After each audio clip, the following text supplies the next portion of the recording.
So এই চেকিংটা আমাদের একটু দিয়ে নিতে হবে।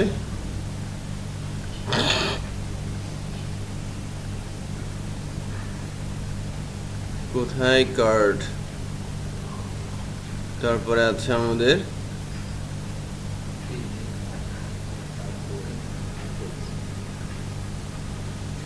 বাট কার্টে প্রোডাক্ট অ্যাড করেছি কোথা থেকে? কার্ট ক্লাস থেকে।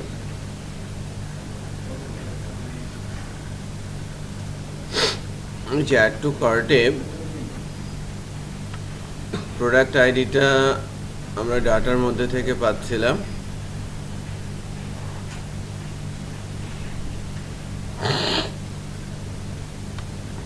আইডি ধরে প্রোডাক্টের ইনফরমেশন তুলেও নিয়ে আসছিলাম, তারপরে এখানে ইনসার্টও করছিলাম, তাই না? এবং সেশন আইডিও আমরা রিড করছিলাম। তারপরে এখান থেকে আমরা প্রোডাক্ট সেলস কোয়ান্টিটিটা পোস্ট থেকে নিচ্ছিলাম, ইনসার্ট করে লোকেশন কার্টে চলে যাচ্ছিলাম। ঠিক আছে,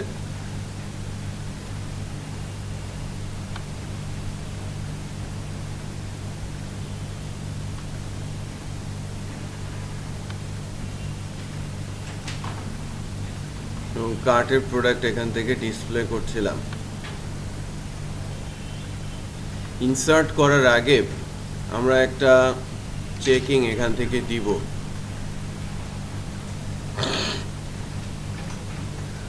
সেম প্রোডাক্ট দ্বিতীয়বার ইনস্টল হবে না, রাইট? সেম প্রোডাক্ট দ্বিতীয়বার ইনস্টল হবে না। তাহলে আমার কাছে প্রোডাক্ট আইডি আছে এবং সেশন আইডি আছে, তাই না? তো আমি যদি প্রোডাক্ট আইডি এবং সেশন আইডি দিয়ে ডেটাবেস থেকে ডাটা চেক করার পর দেখি যে ওর ভেতরে ডাটা আছে, তার মানে কি ওই প্রোডাক্টটা অ্যাডেড, তাই না? সো তখন আর এই ইনসার্ট কমান্ডে আর যাবে না।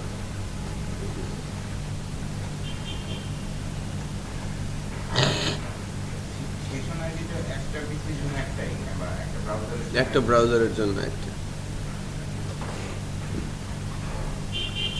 তো আমাদের এখান থেকে একটা কমান্ড লিখতে হচ্ছে, একটা এসকিউএল আমরা লিখছি।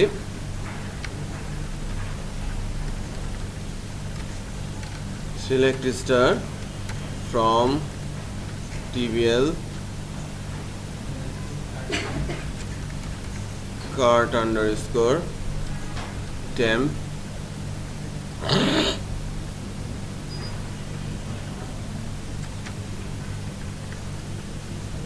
where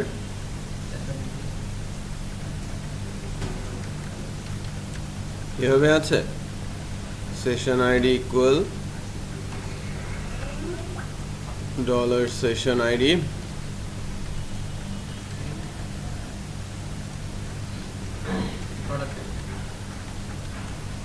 product ID equal dollar product ID। তো দেখি যে এটা ডাটা প্রোডাক্ট আইডি আর ডিরেক্ট প্রোডাক্ট আইডি। এই যে ডাটার মধ্যে থেকে প্রোডাক্ট আইডি ভেরিয়েবলের মধ্যে নিয়ে নেওয়া হয়েছে। এখন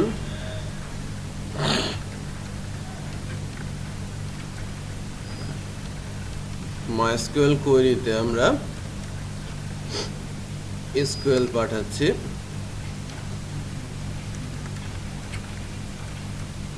রেজাল্ট নিচ্ছি, MySQL ফেসেসও রেজাল্টটা পাস করছি।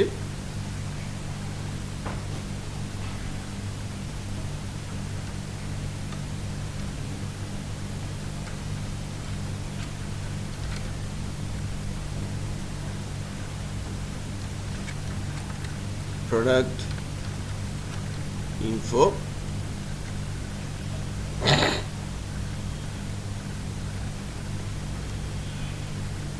if dollar product info, যদি product info থাকে কোনো কিছু হবে?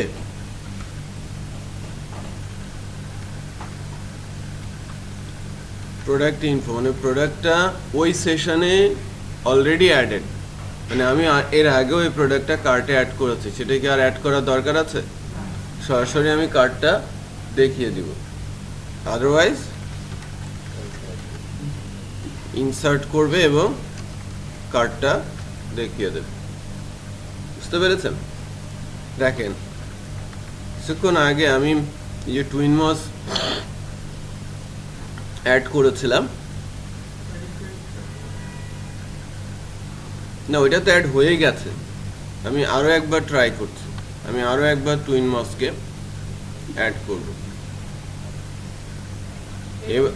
হ্যাঁ, এই টুইন মসকে আবারও অ্যাড করার চেষ্টা করছি, 10টা কোয়ান্টিটি হয়েছে অ্যাড। এবার কিন্তু অ্যাড হয় নাই, আগের বারই 2বার ছিল, এর আগেই 2বার অ্যাড হয়ে গেছে। নর্মালি কোনো মেসেজ দেয়া হয় না কার্টে, রাইট?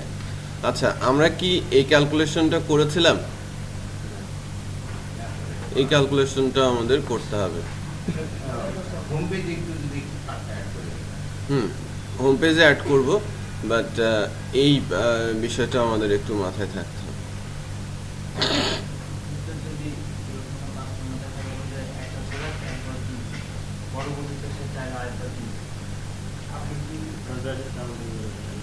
সে কোয়ান্টিটি আপডেট করে নেবে, মানে একসাথেই মানে একই কার্ড থেকে কিনতে যাচ্ছে, সে কোয়ান্টিটি আপডেট।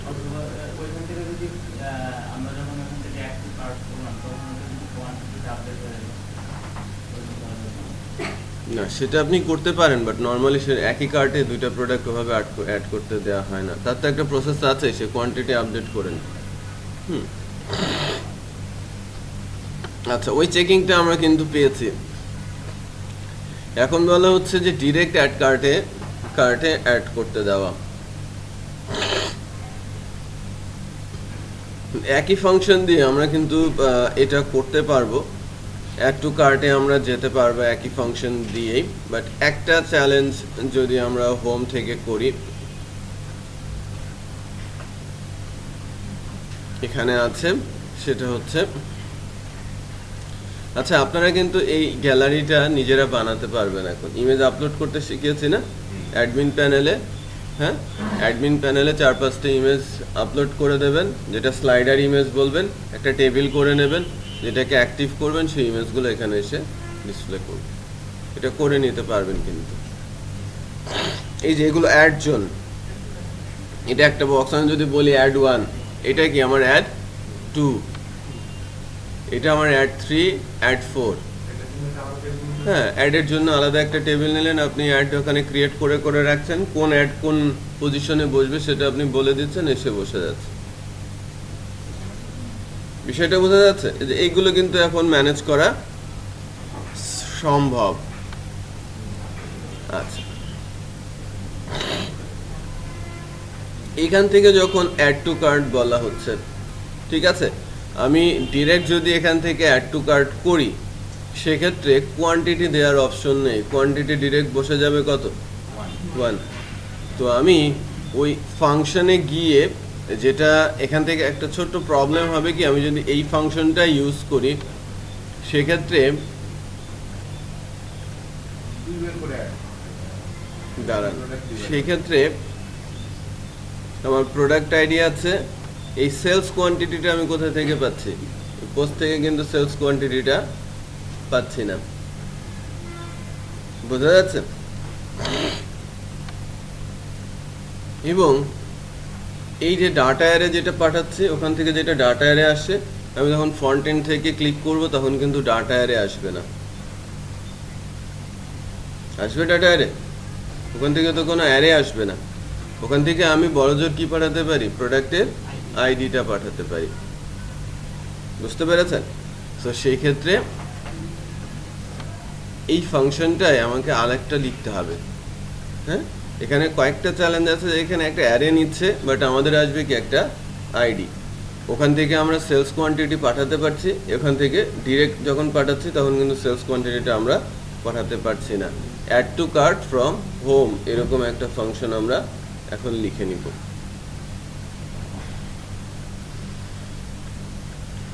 সো এই যে বাটনটা, এই বাটনটাতে যদি আমরা অ্যাড টু কার্টের অপশনটা দিতে চাই, এটা আছে আমাদের হোম কন্টেন্টের মধ্যে।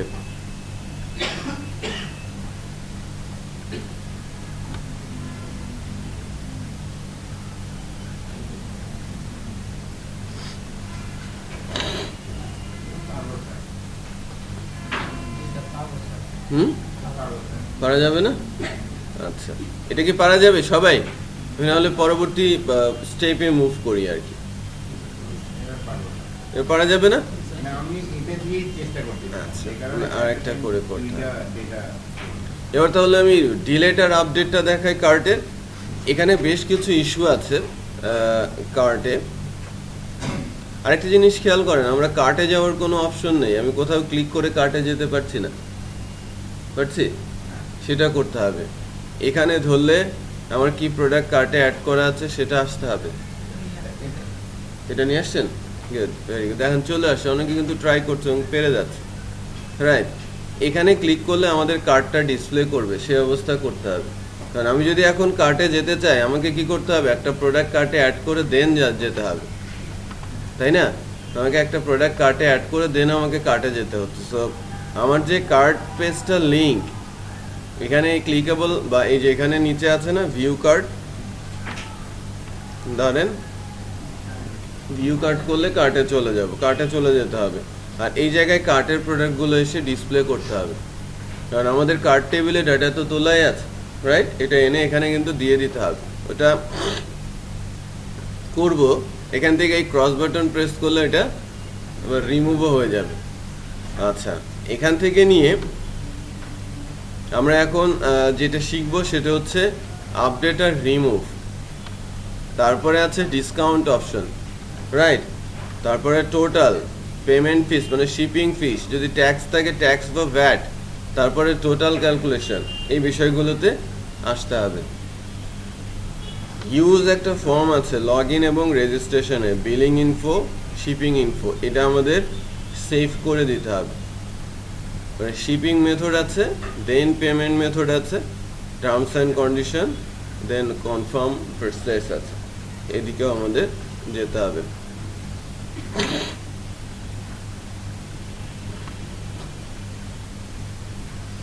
আচ্ছা, এখন তাহলে আমি ফার্স্টে আপডেট, তারপরে কার্ট থেকে রিমুভ করার অপশনটা নিয়ে কাজ করি। আপডেট করার জন্য এই জায়গাটাতে আমাদের যে শো কার্ট আছে না, বই গেল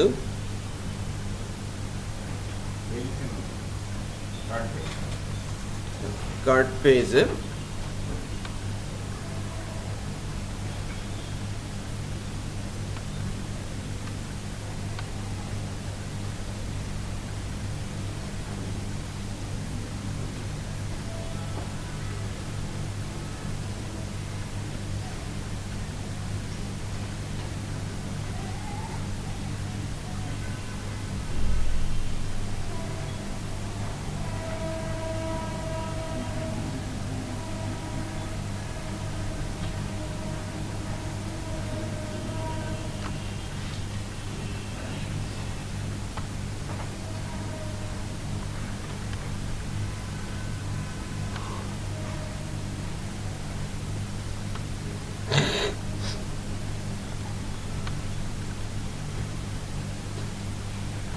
আমাদের আপডেট বা ডিলেট যদি আমরা করতে চাই, আপডেট করতে হলে তো আমার এখানে একটা ফর্মের দরকার পড়বে না, কারণ আমাকে এই কোয়ান্টিটিটা পাঠাতে হবে, তাই না? আমাকে কোয়ান্টিটিটা পাঠাতে হবে। সো এই অংশটুকু একটা ফর্মের আন্ডারে আমি নিয়ে যাই।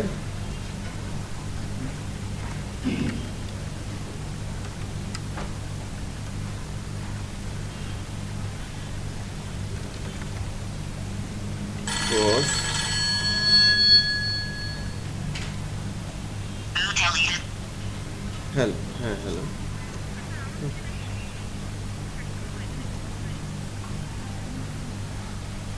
আচ্ছা হ্যাঁ আমি থাকতেছি।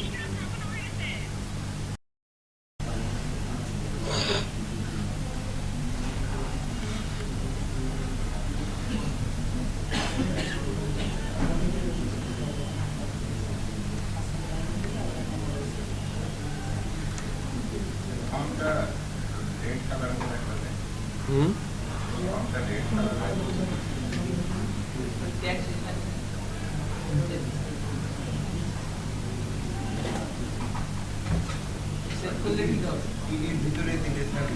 হুম টিডির ভেতরেই আসবে অ্যাকচুয়ালি। তো টেবিল বা কোনো টিডির বাইরে যাওয়ার অর্থ হচ্ছে যে সে টেবিলের বাইরে চলে যাওয়া।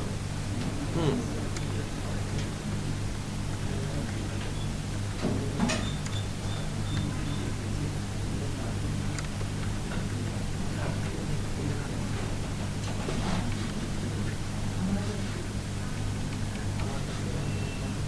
এখন ঘটনা হচ্ছে যে এটা হচ্ছে এ ট্যাগ। এ ট্যাগের মধ্যে আপডেট কথাটা লেখা আছে।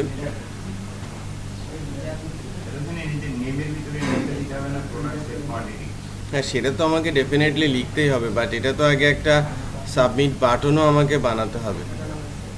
ঠিক আছে, আমাকে একটা সাবমিট বাটন বানাতে হবে। সাবমিট বাটন বানানোর জন্য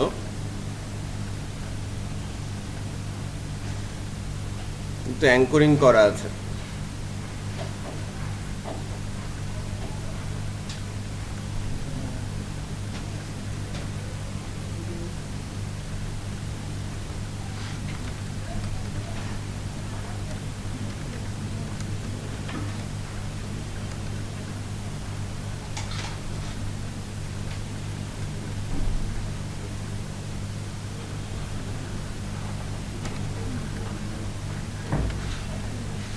ডিজাইনের কি অবস্থা হয়েছে সেটা একটু আমরা দেখি।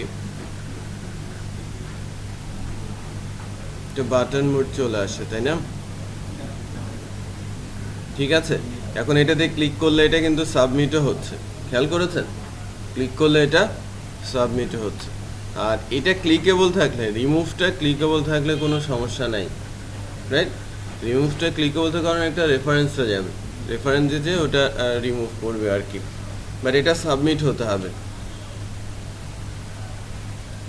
আচ্ছা, এখন আমাদের আরেকটা জিনিস যেটা লাগবে, এখানে নেম নেই, প্রোডাক্ট সেলস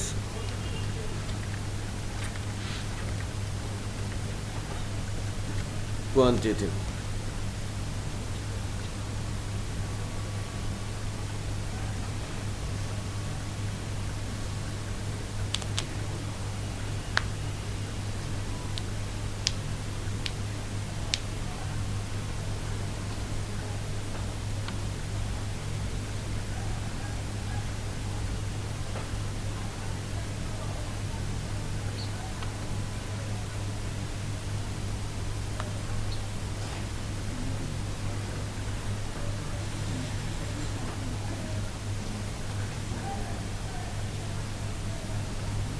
নাও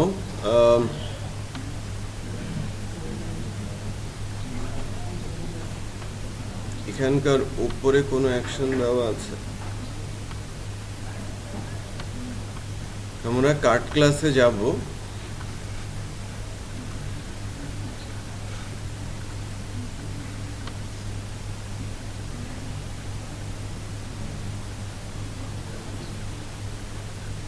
কোথা থেকে যেন নিলাম?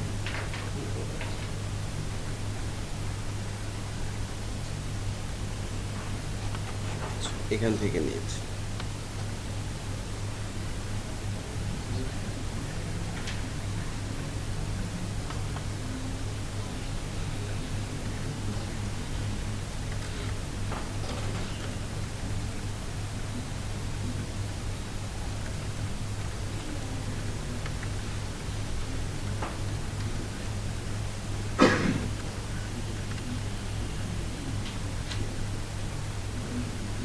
আচ্ছা,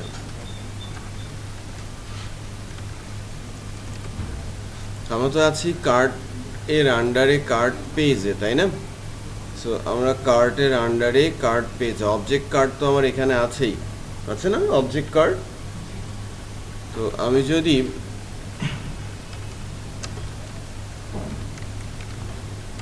if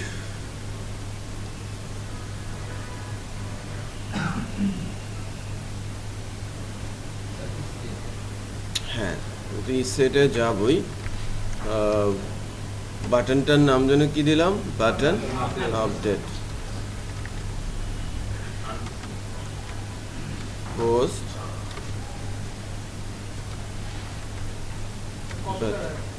হ্যাঁ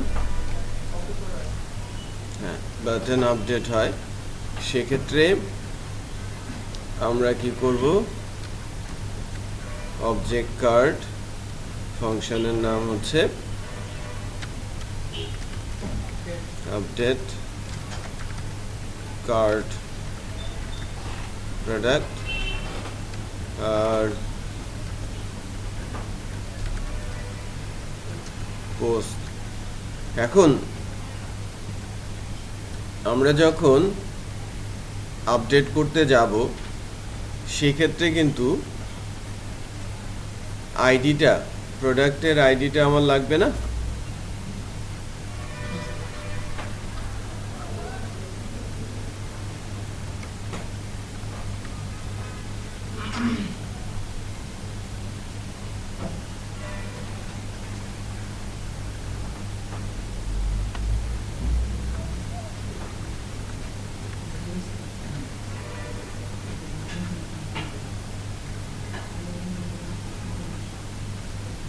আমরা কি রো এর ভেতরে প্রোডাক্ট আইডিটা আছে?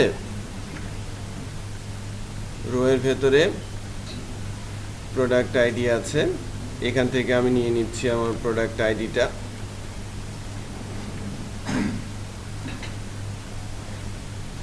প্রোডাক্ট আইডিটা নিয়েছি এবং হ্যাঁ হ্যাঁ ডেফিনেটলি এটা আমার হিডেন ইনপুট টাইপে চলে যাবে। নাও এখান থেকে আমরা যখন যাচ্ছি আপডেট কার্ট প্রোডাক্টে, আমাদের যে কার্ট ক্লাসটা আছে, কার্ট ক্লাসের ভেতরে একটা ফাংশন লিখব,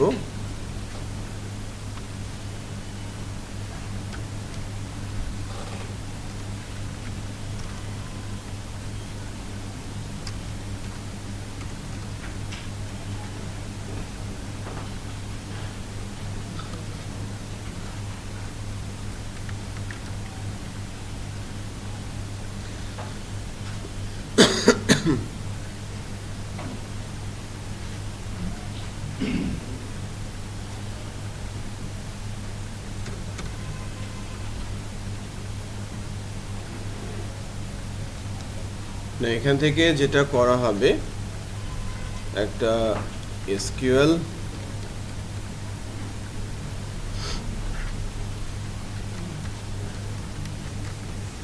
update trivial card temp set product sales quantity, না আমাদের ডেটাবেজে কি হিসেবে আছে, প্রোডাক্ট সেলস কোয়ান্টিটি, না product sales quantity equal data product sales quantity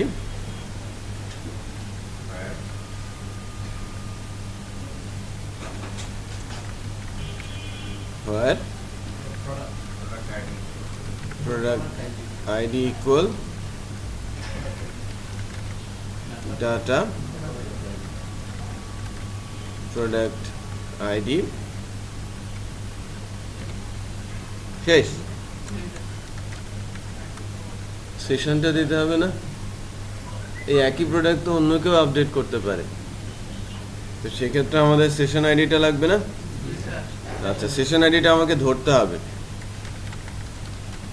session ID equal কোটেশনের মধ্যে ডলার সেশন আইডি। বাট এই সেশন আইডিটাকে আমরা এখনো বানিয়েছি?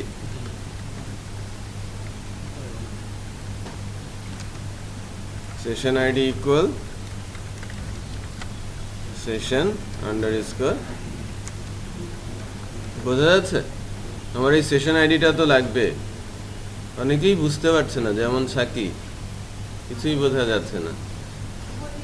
ক্লাস না করলে তো এরকমই হবে। বোঝা যাচ্ছে?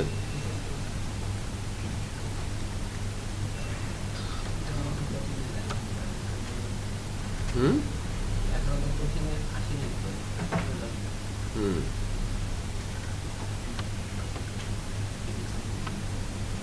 তো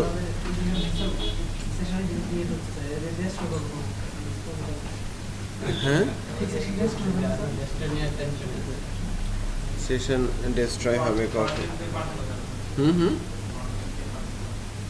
হ্যাঁ, আমি যখন সেশন ডেস্ট্রয় বলবো তখন এটা কিন্তু ডেস্ট্রয় হয়ে যাবে সেশন ডেস্ট্রয় ফাংশন কল করার সঙ্গে সঙ্গে।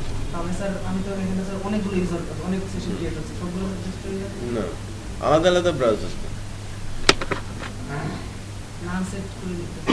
আপনি যখন ডেস্ট্রয় করবেন তখন অন্যভাবে ডেস্ট্রয় হবে, আপনার সেশনটা ডেস্ট্রয় হবে। আমি যখন ডেস্ট্রয় করব তখন আমার সেশনটা ডেস্ট্রয় হবে। বুঝতে পেরেছেন?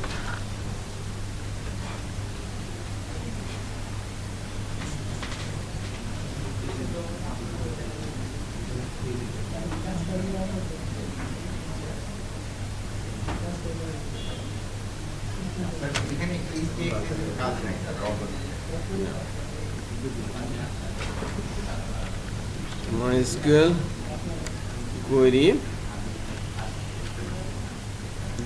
$SQL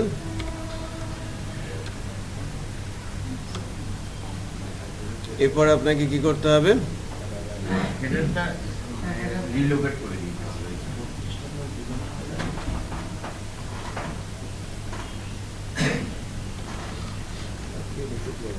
এসি বন্ধ করে রাখা আছে নাকি? একটু দিয়ে দেন তো।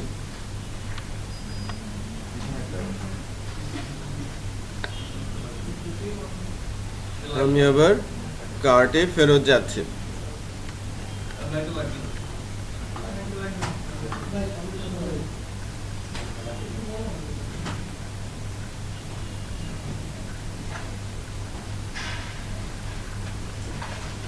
আমার এখানে 7টা ছিল, তাই না?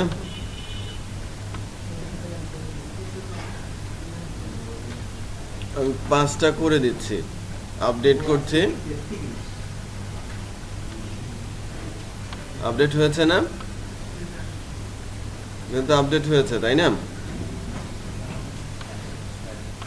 5 12 60 আমার এই প্রোডাক্টটা আপডেট হয়েছে।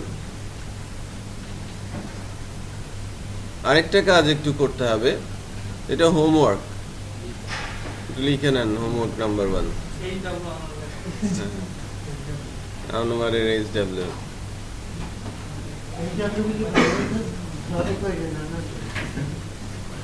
কেন আপনি করবেন না কেন?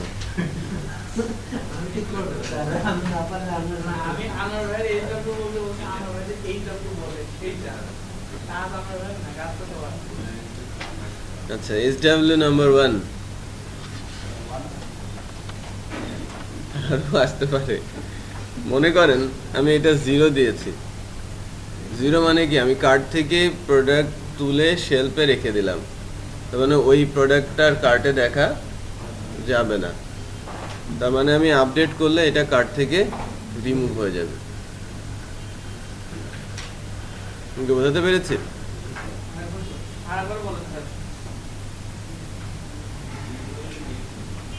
0 হওয়ার অর্থ হচ্ছে আমি রিমুভ করলে যে কাজটা করব সেম কাজ।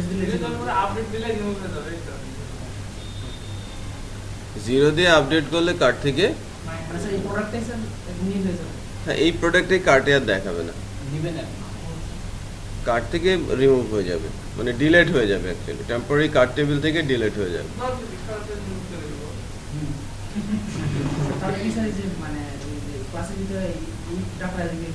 হ্যাঁ, 0 পেলে ডিলেশন কোয়েরি, আর যদি না পাই তো আপডেট কোয়েরি। আমি যদি কোয়ান্টিটি 0 পাই ডিলেশন কোয়েরি, আর কোয়ান্টিটি যদি জিরো ছাড়া যদি অন্য কোনো কিছু আসে তাহলে আপডেট করি।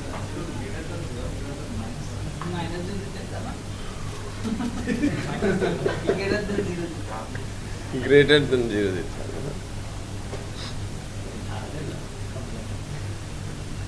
আচ্ছা, জটিলতা আসবে না। আমরা টুকিটাকি কাজ টুকটুক করে করতে থাকলে, সহজ ওয়েতে করলে কখনোই জটিল কাজ মনে হবে না। সবসময় মনে হবে যেন আমরা এরকমই করছি, বাট আলটিমেটলি কাজ তো সেরে যাচ্ছে, হয়ে যাচ্ছে আলটিমেটলি সব কাজ। আচ্ছা, এবার আমরা রিমুভের কাজ করব। একটা জিনিস যে রিমুভটা আমরা করব কিন্তু এই প্রোডাক্ট আইডি ধরে বা সেশন আইডি ধরেও করতে পারি। আবার কি কার্ড টেম্পের মধ্যে আইডিটা আছে না, কার্ড টেম্প আইডিটা আমার হাতে আছে, কার্ড আইডিটা আমাদের হাতে আছে না, সেটা ধরেও আমি রিমুভ করে দিতে পারি। ভুলে গেছেন?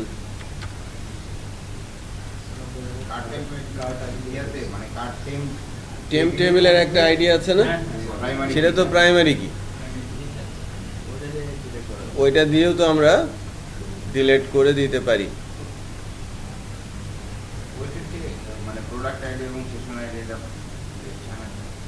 সেভ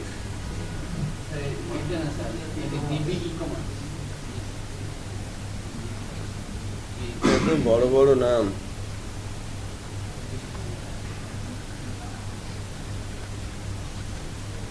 আরো 2টা ব্যাচ শুরু হয়ে যাচ্ছেন, আপনারা বড় ভাইয়া হয়ে যাচ্ছেন।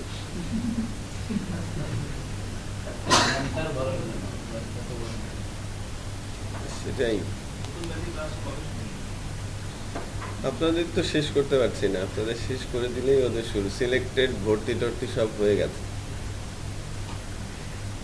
সিলেকশন শেষ, ভর্তিও শেষ।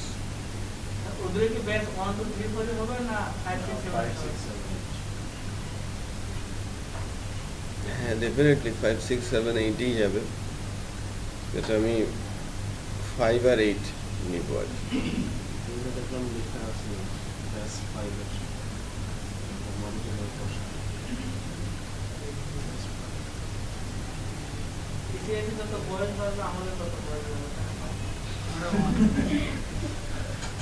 আপনার বয়স এখনো বাড়ছে।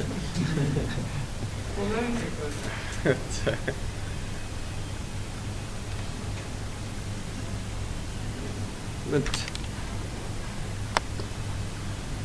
ভয়ের কিছু নেই, প্র্যাকটিস চালিয়ে যান, কনসেন্ট্রেট করেন। ছেড়ে দিলে হবে না, কিন্তু ছেড়ে দিলে হবে না। অনেকেই যেটা দেখা যায় যে ট্রাই করে যে ট্র্যাকের সে আবার ফেরত যাচ্ছে ওই ট্র্যাকে। বাট যদি আমরা একটু ধরে থাকি, লেগে থাকি, আমার মনে হয় ভালো অবস্থায় যাওয়া সম্ভব।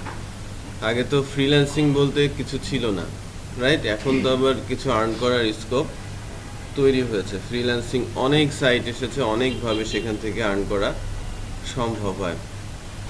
জবেই যে যেতে হবে এটা তো ম্যান্ডেটরি না, বাট জব হলে ভালো। আমাকে জবের জন্য আগে চেষ্টা করতে হবে। ঢাকার মানে বাড়ির কাছে লোক ট্রেন ফেল করে, এরকম একটা আওয়াজ আছে না? একটা জিনিস খেয়াল করে দেখবেন যে ঢাকা থেকে যারা ন্যাশনাল ইউনিভার্সিটি অথবা পাবলিক প্রাইভেট ইউনিভার্সিটি থেকে বের হচ্ছে, তারা এনভায়রনমেন্টের সঙ্গে কিন্তু খুব ভালোভাবে পরিচিত। তারপরেও তারা জব পাচ্ছে না, জব পেয়ে যাচ্ছে আদার সিটিগুলো থেকে যারা পড়াশোনা করে আসে পাবলিক ইউনিভার্সিটি, বিশেষ করে চিটাগং, রাজশাহী, খুলনা, হ্যাঁ, এইসব ইউনিভার্সিটিগুলো থেকে এসে ওরা কিন্তু যখন আসে একদম আটঘাট বেঁধে চলে আসে। অনার্স মাস্টার্স করে ওরা বিশাল একটা ডায়েরি নিয়ে চলে আসে। আমি দেখেছি আমাদের ফ্রেন্ডরাই, ওরা যেভাবে জব করতে এসেছে কয়েকটা ক্যাটাগরাইজ করে। হ্যাঁ, প্রথম লিস্টে থাকে হচ্ছে রিলেটিভস, অ্যাড্রেস সহ সব নাম ঠিকানা নিয়ে চলে আসে এবং প্রত্যেকের সঙ্গে তারা দেখা করে জবের জন্য আবেদন করে, যারা যে পোস্টে আছে। ঢাকাতে যারা এসে সেটেল, যারা আগের থেকে আছে। দ্বিতীয়টা হচ্ছে ওই ইউনিভার্সিটির যে টিচার তাদের রেফারেন্স, টিচারের কাছ থেকে ঘোরাঘুরি করে এরা রেফারেন্স জোগাড় করে এবং রেফারেন্সগুলো কালেক্ট করে প্রত্যেক রেফারেন্সের সাথে ফিজিক্যালি দেখা করে জবের জন্য আবেদন করে। 2, 3 হচ্ছে ইউনিভার্সিটির বড় ভাইরা যারা অনেক আগে বের হয়ে এসে ঢাকাতে স্ট্যাবলিশড হয়েছে বা ওই পথে আছে তাদের সঙ্গে যোগাযোগ করে জবের জন্য আবেদন করে। আমি বুঝতে পারছি এই যে এত লোকের সঙ্গে যে তারা যোগাযোগ তৈরি করছে এবং জবের জন্য চেষ্টা করছে, ডেফিনেটলি এর ভেতরেই হয়ে যায়। 4th হচ্ছে তাদের সার্কেল, যারা হয়তো ঢাকাতে আছে তারা কোনো প্রকারের সুযোগ দিতে পারছে কিনা, এটা তো আছেই। এটা হচ্ছে ইন্টারনাল। আর বিভিন্ন জব এরিয়াতে বিভিন্ন কি বলেন পেপার কাটিং থেকে শুরু করে বিভিন্ন জব পোর্টালে অ্যাপ্লাই করে করে ওই অপশন তো তাদের হাতে আছেই। আর আমরা কি করি, খালি জব পোর্টালে একদিন ঘুম থেকে উঠে মেজাজ খারাপ হয়েছে, জব দরকার, 1-2 ঘন্টা বসলাম, পোস্ট দিলাম, তারপরে 1 মাসের খবর নাই, দেখিও না যে ওখানে কি হয়েছে। কারণ বাড়ি থেকে বলে যে টাকা আর পাঠাবে না, ওই মেজাজটা খারাপ হলো, তারপরে একটু পোস্ট দিলাম, শেষ। এই হচ্ছে আমাদের অবস্থা। বিষয়টা বোঝা যাচ্ছে তো তারা কিভাবে জব নিয়ে যাচ্ছে। সো এত বেশি আমি করতে বলছি না, এর চেয়ে অর্ধেক এফোর্ট দেন, দেখবেন আপনি জব পেয়ে যাচ্ছে। তাদের কখনোই আমি 2-3 মাসের বেশি বসে থাকতে দেখি নাই যারা ওই প্রসেসে আসে এবং জব সার্চ করছে। জবের যেখানেই গন্ধ সেখানেই তারা আছে।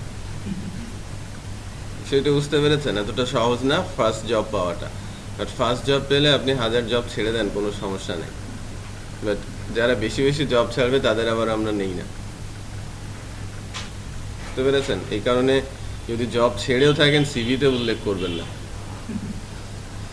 হ্যাঁ, সিভিতে উল্লেখ করবেন না। যে অনেকে দেখায় যে আমি এতগুলো জব করেছি, ওই সিভি আগেই রিজেক্ট হয়ে যায়। যে 1.5 বছরে 7টা এক্সপিরিয়েন্স,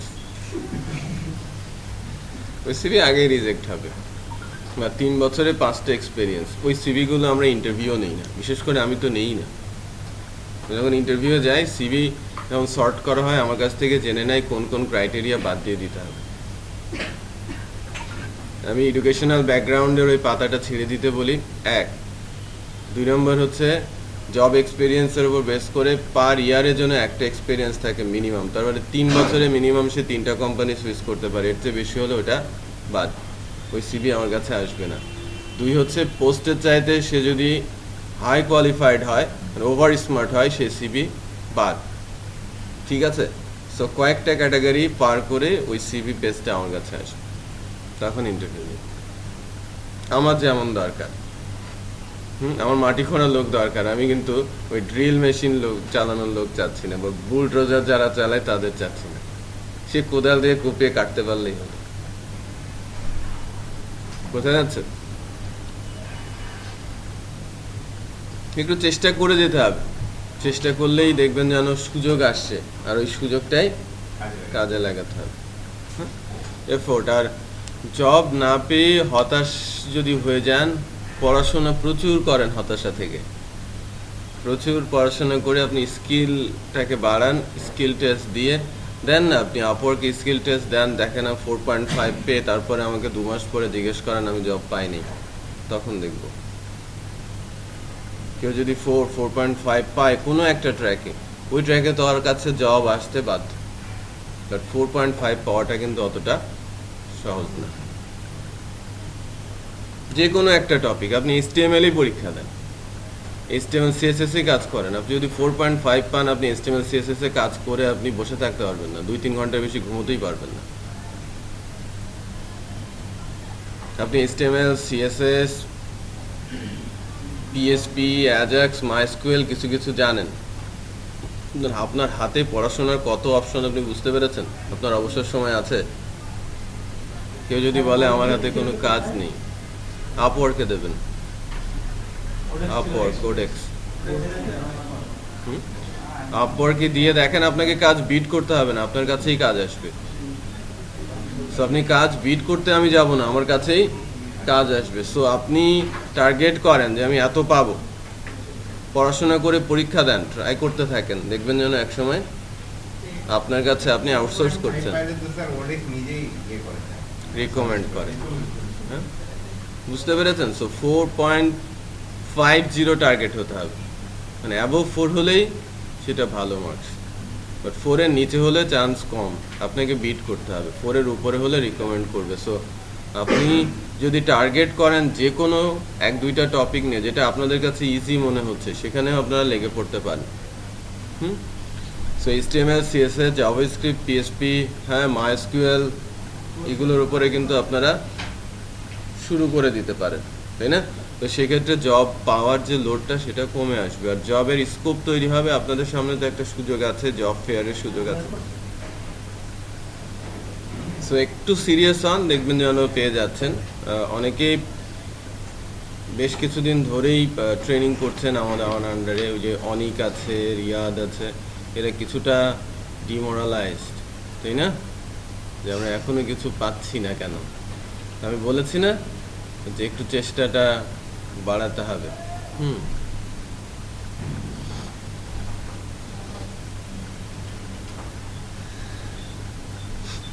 আচ্ছা, সো রিমুভ করার জন্য কার্ড পেজে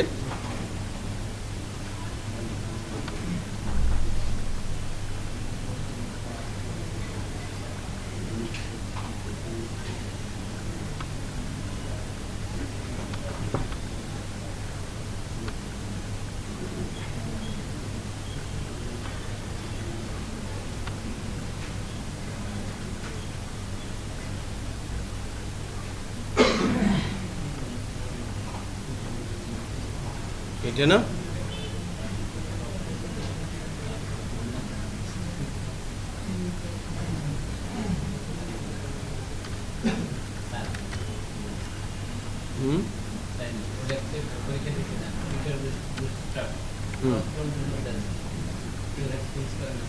কত পার্সেন্ট মার্কস পেয়েছে? 4.35 পেয়েছেন।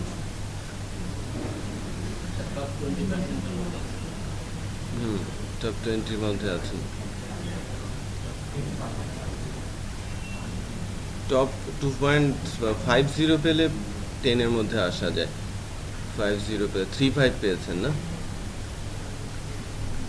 কোনো প্রোফাইল ওয়ার্কস আছে? 4টা কাজ আছে, তাহলে তো আর পাশের কথা, রেসপন্স করে। কত ডলার দিয়ে রেখেছেন? $5, একটু বাড়াই দেন, 7 করে দেন।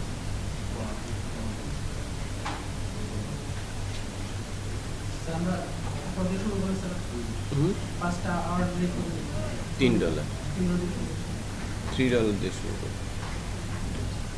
আর যদি কোনো একটা স্কিল, কোনো একটা পার্টিকুলার ডোমেনে স্কিল 4.25-এর উপরে চলে যায়, ওখানে $7 করে দেবে, $7-8 করে দেবে। মনে করেন কোনো একটা পরীক্ষা দিয়ে আপনি 4.25-এর উপরে পেয়েছেন স্কিল, যে কোনো টপিকে, HTML হোক, CSS হোক, বুটস্ট্র্যাপ হোক, PHP হোক, তো তখনই $3 থেকে চলে যাবেন $7। ঠিক আছে? কাজ পান আর না পান, আপনি এটা সেট করে রাখবেন। আপনি কি বিট করেন না কাজে?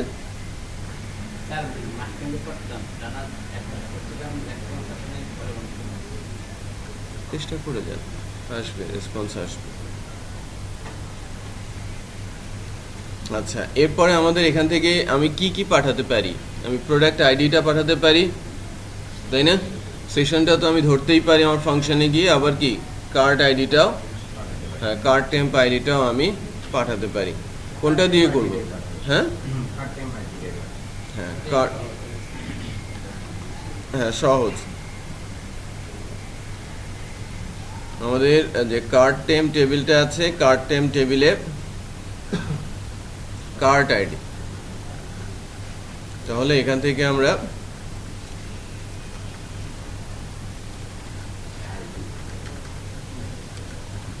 Card ID equal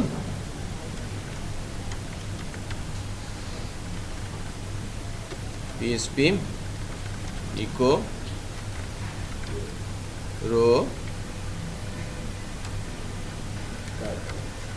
card ID, তাহলে আমি যখন স্ট্যাটাসে হিট করছি, আমি যখন ডিলিট করার জন্য হিট করছি,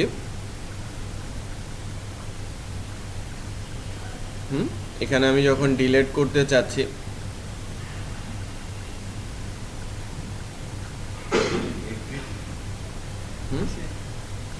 ডিলিট করতে যাচ্ছি, ক্লিক করলে কি আসছে স্ট্যাটাস রিমুভ। এটা কিন্তু এখনো ডিলিট হয় নাই, খেয়াল করেছেন? কারণ আমার মাত্র স্ট্যাটাসটা নিয়ে যাচ্ছি। হ্যাঁ, কমেন্টটা লিখেছি স্ট্যাটাস রিমুভ এবং কার্ট আইডি ইকুয়াল 3 পেজ।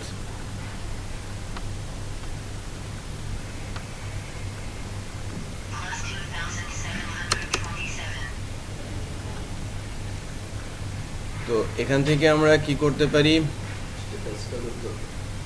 স্ট্যাটাসটা ধরতে হবে। স্ট্যাটাস,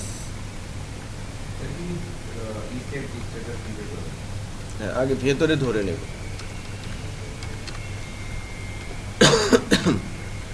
is set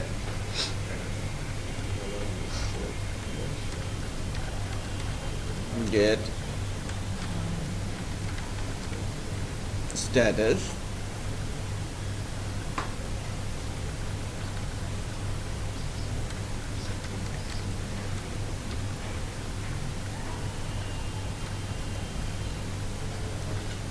অথবা সেটা এখান থেকেই দিতে পারি, status equal remove, status equal remove. সেক্ষেত্রে কার্ট আইডিটা আমরা গেটের কার্ট আইডি থেকে আমরা নিয়ে নিব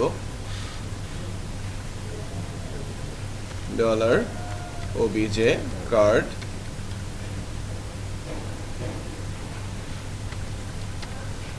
remove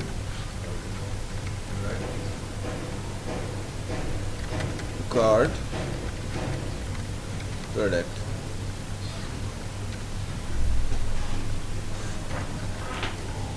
cart ID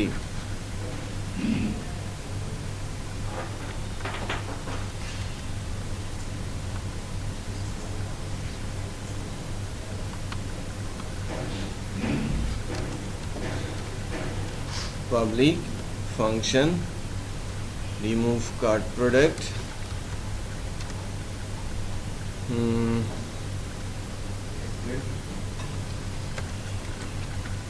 SQL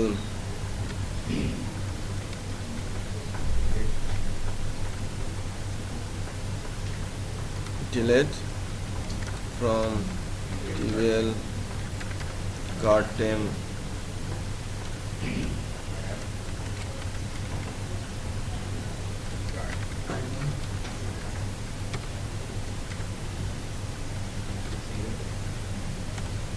single quote না দিলেও তো আসে, বাট এটা দিতে হয়, এসকিউএল এর একটা রুলস।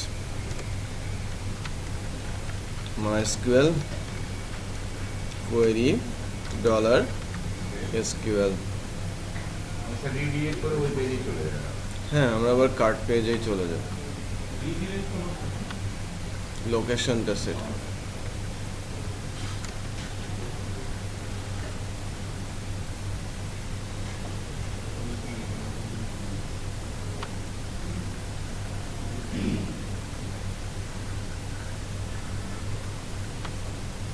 গেছে, কার্ট থেকে রিমুভ হয়ে গেছে।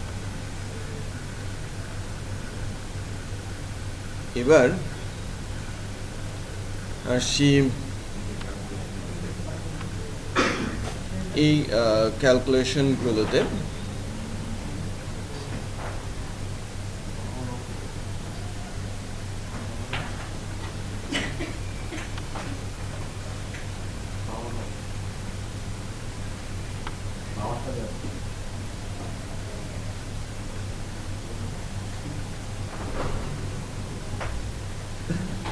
আপডেট আর রিমুভ হচ্ছে,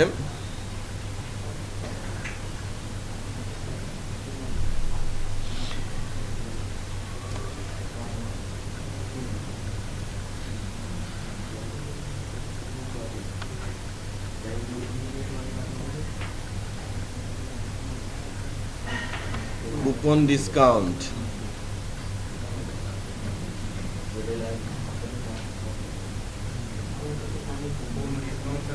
পার্সেন্টেজ দিয়ে করে দিলে হবে যে যা আসবে টোটাল এটা অ্যাকচুয়ালি সেট করা থাকতে হবে। Homework number 2। ডিসকাউন্টের পাশে স্যার 5 দিয়ে মানে 5% দিয়ে ব্র্যাকেট দিয়ে দিলে চলে গেল স্যার। না, আমি তো ডিসকাউন্ট সবসময় নাও দিতে পারি। আর এমনি স্যার স্টুডেন্ট প্রজেক্টের মাসে স্যার ওইটাই স্যার কত বার হয়ে গেছে দিন এর কোথায় আছে মুদি করে বলছি স্যার মানে এর স্যার করতেছি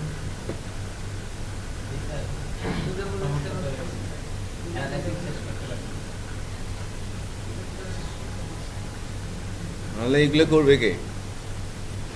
প্রজেক্ট কি স্যার 2 তারিখে নেবে না শেষ ক্লাসে নেবে? না, শেষ ক্লাসে তো নিবই না। এই দিতে লিখছেন না হ্যাঁ, এই তো সামনে 2 তারিখ।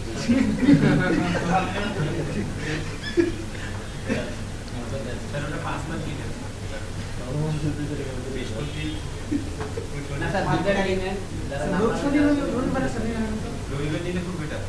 2 তারিখ আমি অনেক আগেই বলেছি, 1-1.5 মাস আগে বলেছি 2 তারিখ। না স্যার আপনারা কয়দিন আগে বললেন স্যার? 3 মাস আগে আমি অ্যানাউন্স করেছিলাম প্রজেক্ট করতে হবে। লাস্ট ক্লাসের আগে স্যার ফুটতেছে তো এটা বিষয় না মাথা গরম হয়ে এই তো গরম হলেই তো কিছু বের হবে। এতদিন ধরে ঠান্ডা ছিল, জমাট বেঁধে গেছে, এখন একটু গরম হলেই কিছু একটা বের হবে।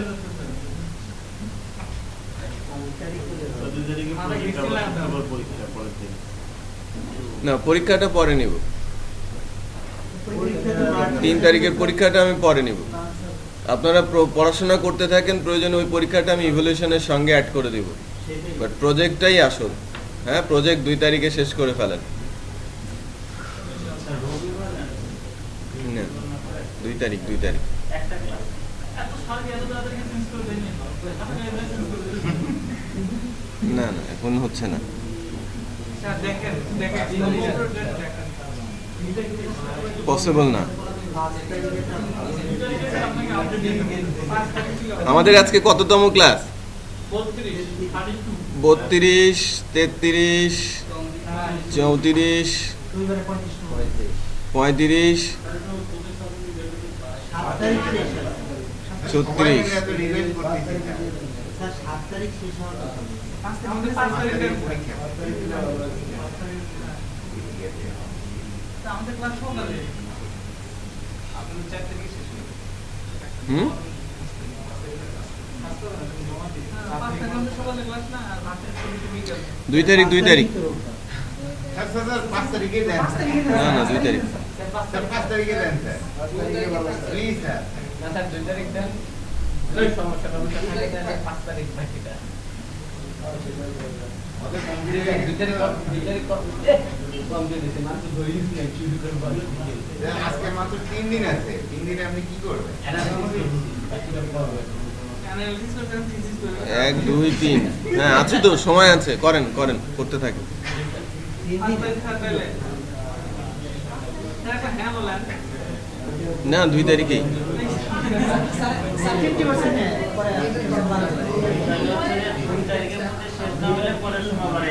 হ্যাঁ 2 তারিখে মনে হয় ঘন্টা মানে বাকিটা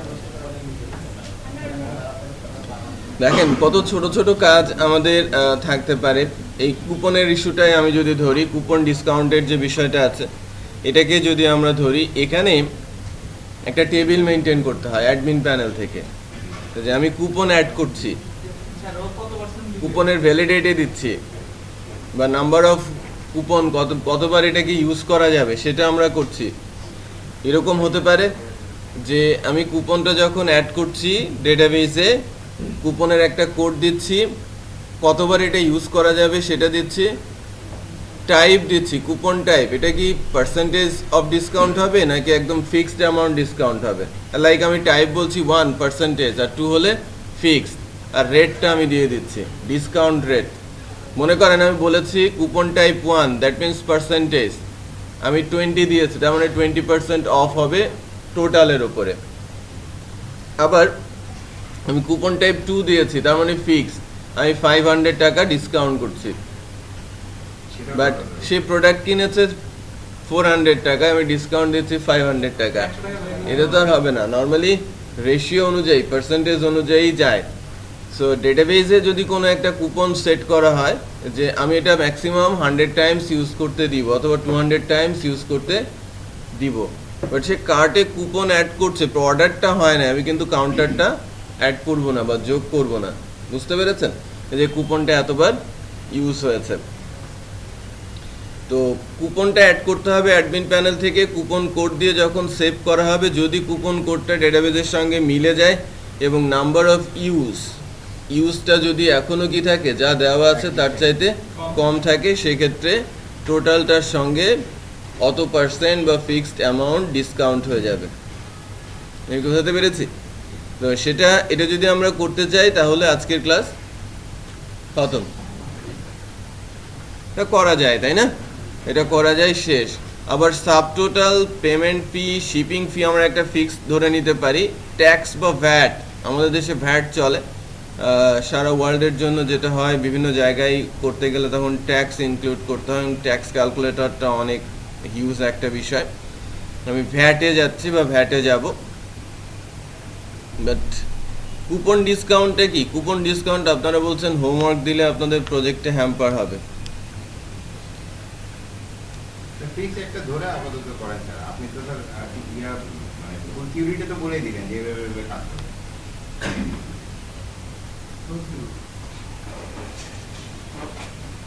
আচ্ছা, আমরা এখানে আগে সাব টোটালটা নিয়ে আসি, কুপন ডিসকাউন্ট পার্সেন্টেজ হিসেবে ধরি, সাব টোটালটা নিয়ে আসি, পেমেন্ট ফিটা অফ করে দিচ্ছি, শিপিং ফিটা এখানে আমি নিয়ে আসছি। তারপরে শিপিং ফিটা তো স্যার প্রোডাক্ট যখন অ্যাড করি তখন হয়ে গেছে, তখনই তো শিপিং ফি একটা দিয়ে দিলাম যে ঢাকার ভিতরে এত, ঢাকার বাইরে হয়ে যায় এত। এটা ক্যালকুলেটর হিসেবে বানিয়ে রাখতে হবে আর কি। আচ্ছা, সেই ক্ষেত্রে আমরা এখান থেকে যদি যাই, এই প্রসেসটা একটু আগায় নিই।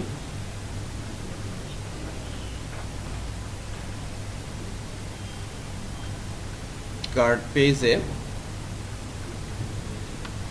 কোথায় যেন আছে, product image, session, product image, price, যে প্রোডাক্ট প্রাইস,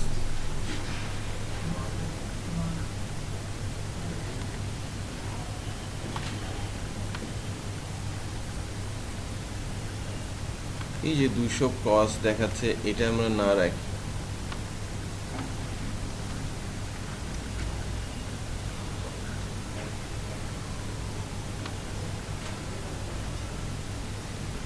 আমরা টোটালটা করছি কোথায়, সাব টোটালটা, এই যে সাব টোটালটা করছি না,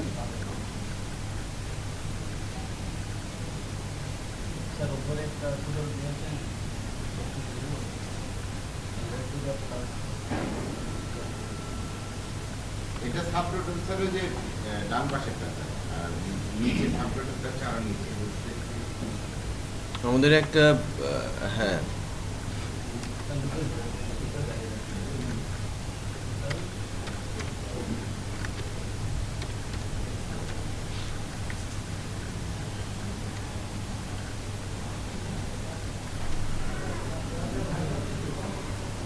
টোটালটা তো এখান থেকে পাবো, তাই না?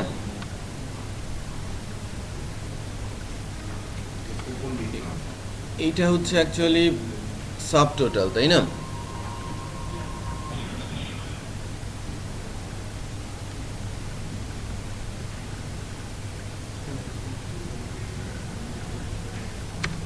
এটা কোনো কিছু না দিলে অটোই জিরো আসে।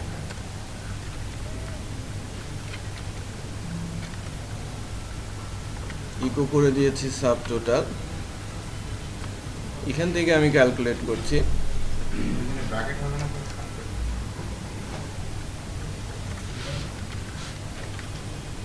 Equal total plus sub total.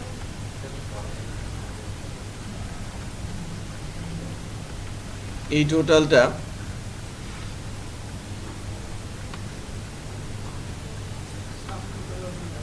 এটা সাব টোটাল না বলে টোটাল বলে লাস্টেরটা গ্র্যান্ড টোটাল বলবো, ঠিক আছে?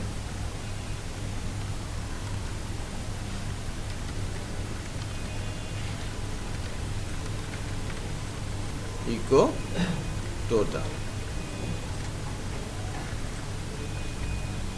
৬,০০০ আর ১০,০০০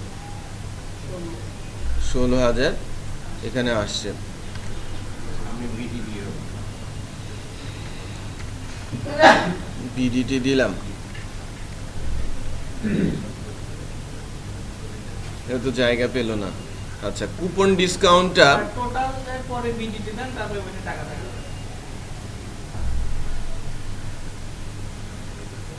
না, ওটা খারাপ দেখা যাবে। বিডিটি না দিয়ে শুধু টিকে দিলেই তো। টিকে এরকম এটা মানে ফর্মাল না, টিকেও তো আসে না। হ্যাঁ, তাহলে কি কে দেন?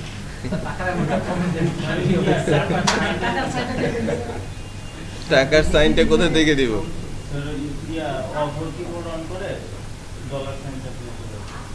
অভ্র ইউজ করে না।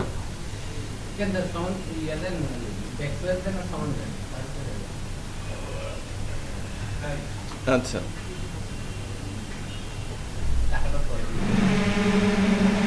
আচ্ছা আমি বিডিটি দিয়ে রাখি আপাতত, আপনারা টাকা ডলার অ্যামাউন্ট সব বসেন।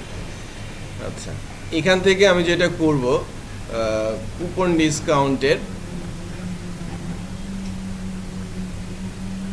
এটা কিন্তু ক্যালকুলেট করে বের করতে হবে। কুপন মিললে কুপন অ্যাপ্লাই করতে হবে, কুপন না মিললে কিন্তু অ্যাপ্লাই হবে না।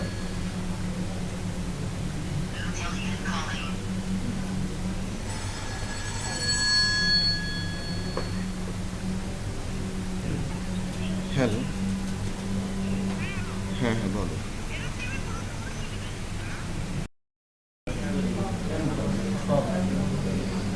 আচ্ছা, এখানে দেখেন কুপনটা, কুপন ডিসকাউন্টটা আমরা এভাবে ধরতে পারি।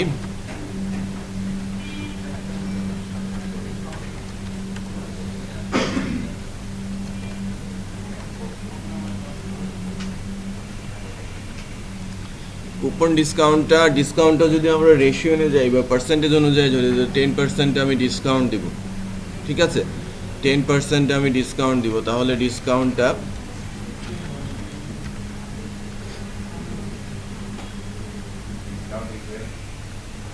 আমার সাব টোটালটা কি উপরে হয়েছে না নিচে হয়েছে?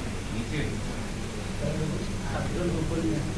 সাব টোটাল কি উপরে নিয়ে আসতে, আদারওয়াইজ তো এটা ক্যালকুলেট করা যাবে না।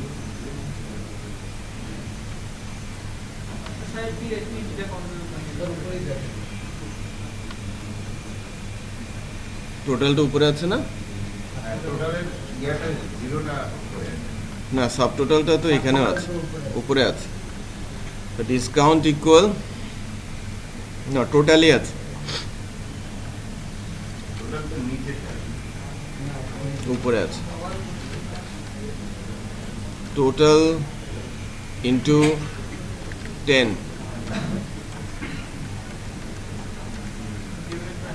ডিভাইডেড বাই 100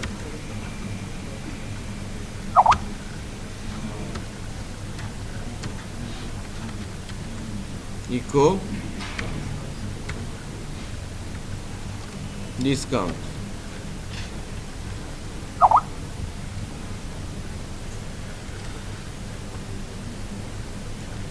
তাহলে 10% ডিসকাউন্ট আসে আমাদের এই টোটাল অর্ডারে, এই ১৬০০ টাকা, ঠিক আছে?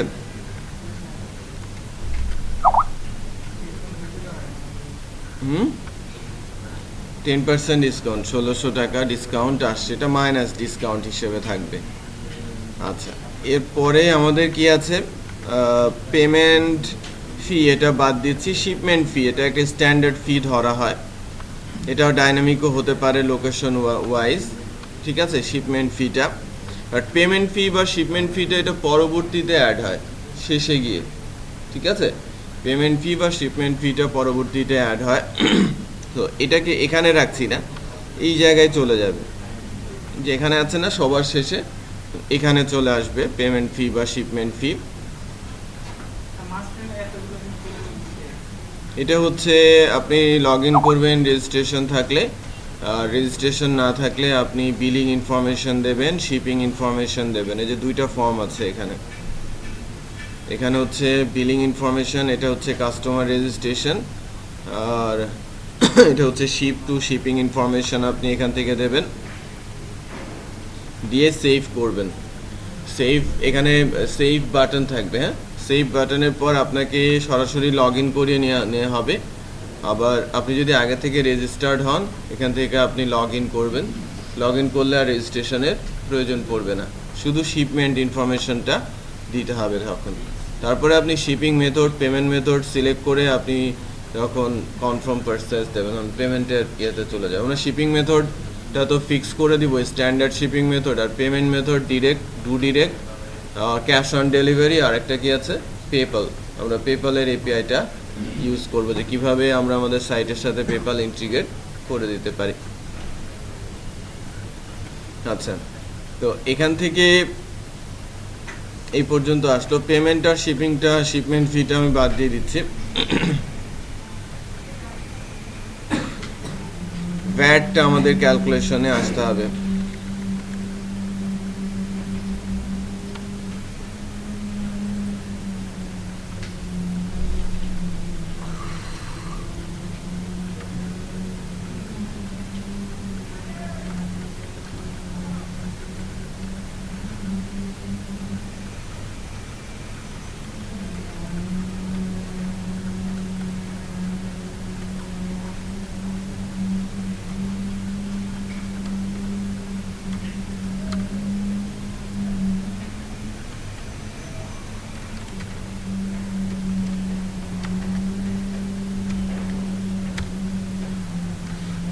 ভ্যাট টোটাল, ভ্যাটটা নর্মালি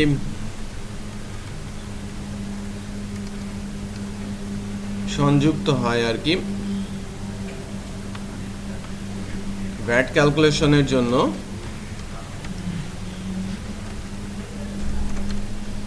এখানেও বেশ কিছু হিসেব নিকেশ আছে, ভিন্ন ভিন্ন প্রোডাক্টের ভিন্ন ভিন্ন ভ্যাট থাকে। এটা তো ইলেকট্রনিক্স গুডস এক ধরনের ভ্যাট। আমি যদি কমপ্লেক্স বা কম্বাইন্ড ই কমার্স তৈরি করি, যে যেখানে ড্রেস আছে, যেখানে মোবাইল আছে, যেখানে বই আছে, তখন কি ভ্যাট রেটটা ডিফারেন্ট হয়ে যাবে না? হ্যাঁ, category wise VAT rate different হয়ে যাবে। সো ওই ক্যালকুলেশনটা অনেক ডিফিকাল্ট হয়ে যাবে, যে আমার কার্টে কি প্রোডাক্ট আছে সেই অনুযায়ী ভ্যাট ক্যালকুলেট হচ্ছে, প্রতিটা প্রোডাক্টের এগেনস্টে ভ্যাট ক্যালকুলেট করতে হবে। হ্যাঁ, ক্যাটাগরিতে আমরা ভ্যাট সেট করে দেবো, ক্যাটাগরি ওয়াইজ ভ্যাট চলে। হ্যাঁ, ক্যাটাগরি আইডি নিয়ে ভ্যাটটা ওখানে তুলে নিয়ে আসবে, ভ্যাটটা হিডেনে রেখে সামহাউ সবগুলো প্রোডাক্টের ভ্যাট সাম করে দিতে হবে। ঠিক আছে, ওভাবে কিন্তু করা যাবে। বাট ভ্যাটটা এখন যেটা আমরা করছি, ডিরেক্ট একটা পার্সেন্টেজ দিয়ে ফিক্সড একটা ভ্যাট ক্যালকুলেট করে দিচ্ছে। নর্মালি 4.5% ভ্যাট হয়। VAT equal total into 4. না, টোটালের উপরে। হ্যাঁ, টোটালের উপরে ভ্যাট আসবে। আচ্ছা, ডিসকাউন্ট দিয়ে কিন্তু ভ্যাট হয় না, ডিসকাউন্টেড অ্যামাউন্টটা লাস্টে মাইনাস হয়ে যায়। মানে আপনার ভ্যাটের উপরে কিন্তু কখনো ডিসকাউন্ট হয় না। আপনি যে ভ্যাট দিতে যাচ্ছেন ওরা দুইভাবে ভ্যাট নেয়, এক হচ্ছে সংযুক্ত ভ্যাট, আবার কি এক্সট্রা ভ্যাট। যে মূল্যটা বাজারে আসে সেটা কিন্তু ভ্যাট সহ খুচরা মূল্যটা আসে, খুচরা মূল্যের ওপরে আবার ওরা ভ্যাট বসায় বিভিন্ন সুপার শপগুলো বা এই যে ঈদের দোকানদারগুলো, তাই কিন্তু করছে কিন্তু। হ্যাঁ, কালকে ভ্যাট দুইবার নেয়।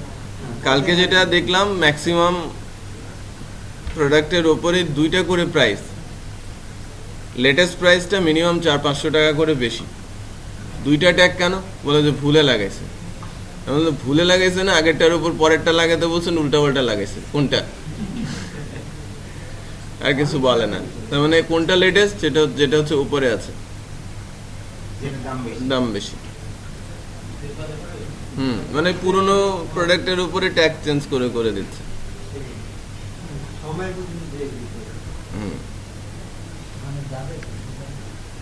যাচ্ছে তো, মানে লোকজন ঠেলে সরানো যাচ্ছে না। আর আমি একটা কম্পিউটারের টেবিল কিনলাম অটোপে থেকে 1600 টাকা। আমি 7 দিন পরে দেখি ওখানে 30% মানে ডিসকাউন্ট। পরে আমি আবার ঢুকছি, ঢোকার পরে দেখি ওটার দাম হচ্ছে 2100 টাকা, দেন 30% ডিসকাউন্ট। 1600 টাকা থেকে বেশি হচ্ছে।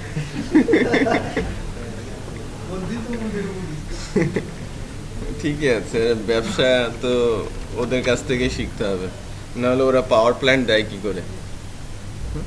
অটোবি একটা ফার্নিচারের দোকান ছিল, সেখান থেকে তারা এখন পাওয়ার প্ল্যান্ট দেয়। বুঝতে পেরেছেন অবস্থা? ইলেকট্রিসিটি সরকারের কাছে সেল করে। হ্যাঁ, কুইক রেন্টালে।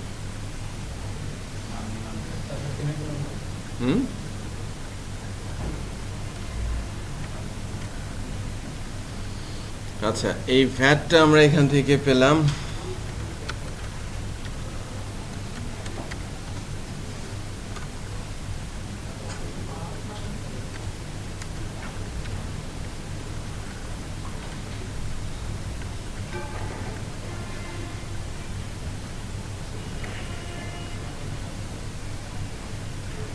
ভ্যাটই আসছে কিন্তু 720 টাকা, আর উপরেও আমাদের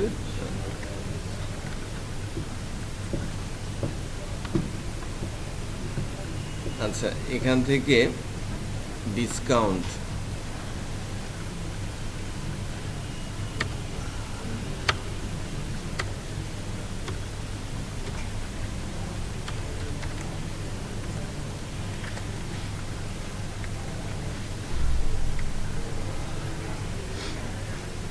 আচ্ছা, এবার আমরা টোটালটা ক্যালকুলেট করতে পারি না?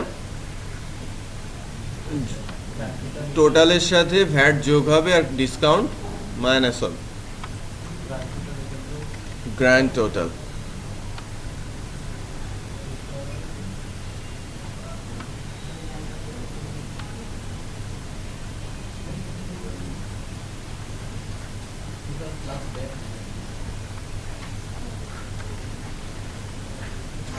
Grand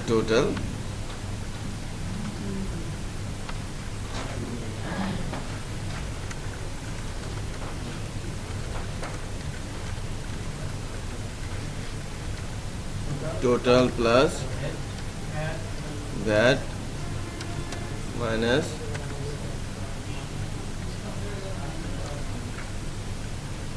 না, ওটা তো ভ্যালুয়েশন, জাস্ট শো করার জন্য, ইকো করার জন্য। আমি নেগেটিভ ভ্যালু দিয়ে দিলে তো আর এখানে পজিটিভ হয়ে যেত।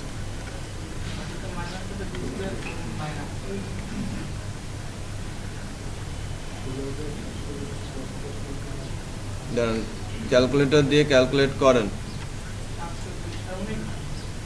কত পার্সেন্ট স্যার?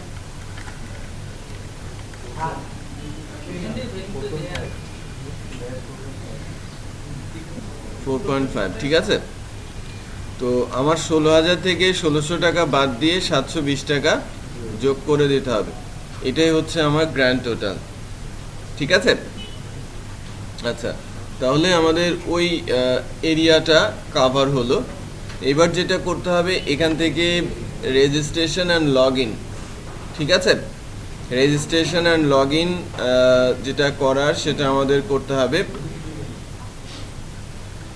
নর্মালি যেটা করা হচ্ছে বা হয়, একটা স্টেপ বাই স্টেপ আসলে বুঝতে সহজ হয়, একটা ফর্মেই সব কিছু করা, রাইট।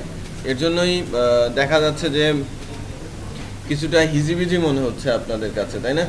যে কার্ট ওপরে, তারপরে এত ফর্ম নিচে, তারপরে হচ্ছে শিপিং, পেমেন্ট একটা ফর্মেও করা যেতে পারে। ফাইনালি একটা বাটন আছে কি কনফার্ম পারচেজ, এটা দিলে একটু কমপ্লেক্স হবে। আমরা যদি স্টেপ বাই স্টেপ যাই, যে প্রথমে আমরা ওখানে উপরে লগ ইন রাখি, তারপরে রেজিস্ট্রেশন, বিলিং টু, এটা রেজিস্ট্রেশন করি, কাস্টমার সেভ করার পর তারপরে আমাদের সামনে শিপিংটা আসলো, আর শিপিংটা দেওয়ার পর এই যে শিপমেন্ট ইনফরমেশনের যে পেমেন্ট ইনফরমেশন বা আদার সার্ভিস ইনফরমেশন, এই পেজটা আসলো। ঠিক আছে, এটা আমরা কিন্তু চাইলে করতে পারি। তো এই অংশটুকু একটু আলাদা করে দিতে হবে, এই অংশটুকু।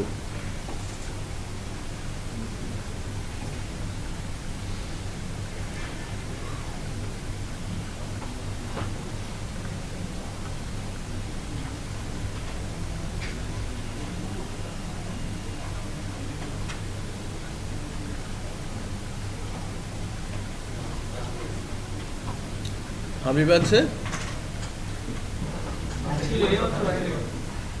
আচ্ছা, একটা কাজ করেন, আপনারা যে কোনো একজন একটু দ্রুত করে ফেলেন তো, এই পোর্শনটুকু আলাদা করে ফেলেন। এই পোর্শনটুকু মানে এই কার্টের পরে শুধু বিলিং ইনফরমেশনটা থাকবে, শিপিংটা আরেকটা ফর্মে চলে যাবে, আরেকটা পেজে চলে যাবে। ঠিক আছে, শিপিংটা অ্যাকচুয়ালি কার্টের পরে আলাদা আরেকটা পেজে, মানে কার্টও থাকবে, ওই পেজটা ওখানে ইনক্লুড করে দিব আর কি পরবর্তীতে। কার্টটা আমাদের উপরে থাকবেই অলওয়েজ। যেটা করতে হবে, কার্ট পেজের সাথে ইনক্লুড করে দিতে হবে জাস্ট এই ইনফরমেশন পেজটা। তারপরে যখন আমি এটা সেভ করে দিব, আমি কার্টেই ফেরত আসবো, বাট এই বিলিং ইনফরমেশনটা দেখাবে না, দেখাবে কি শিপিং ইনফরমেশন। যখন আমি শিপিং দিয়ে দিব তখন দেখাবে অ্যাকচুয়ালি এই শিপিং ইনফরমেশন এবং পেমেন্ট ইনফরমেশন। বাট হ্যাঁ, মাস্টারিং করতে হবে, ওপরে অলওয়েজ কার্ড থাকবেই। আমার এই কার্ডটা অলওয়েজ ওপরে থাকবেই, বুঝতে পেরেছেন? সেটা কেটে ফেলেন, এই অংশটুকু কেটে ফেলেন। এসি কি কাজ করে না নাকি আমারই গরম লাগছে? গরম লাগছে না?